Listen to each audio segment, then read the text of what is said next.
Hello, hello. Right, as I've been discussing a notorious UK serial killer called Dennis Nilsen lately, and I've visited his two addresses, where he lived before he got apprehended and where he killed all of his victims, I thought I'd go on to another UK serial killer that's very well known, at least in the UK, and somewhat worldwide, called the Yorkshire Ripper. Real name Peter Sutcliffe. He was a Yorkshireman who went around in the late 70s and 80s killing mostly prostitutes, but some of the girls weren't prostitutes. A couple of them weren't. And it was a very, very flawed investigation, police investigation.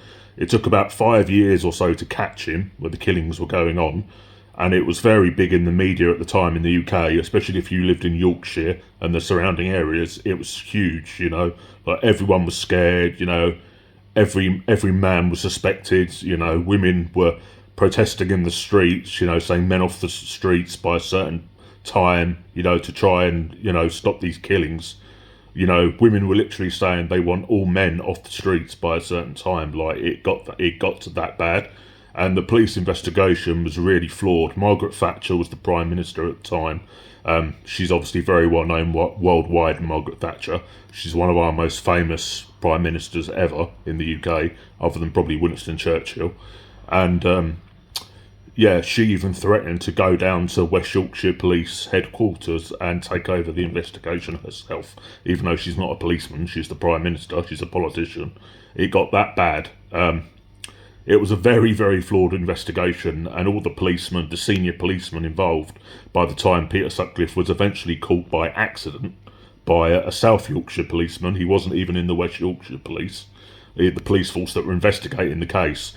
They were all struck off, basically. They all lost their roles as senior police officers and were all given early retirement or put into roles, like that were nothing of a job, basically.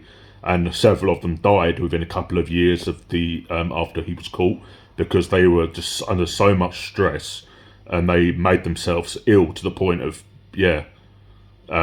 losing their lives. There was a guy called George Oldfield. He died about 3 or 4 years after, who was in charge of. He was the senior policeman, really in charge of it all, and he died about 3 years after Peter Sutcliffe got apprehended.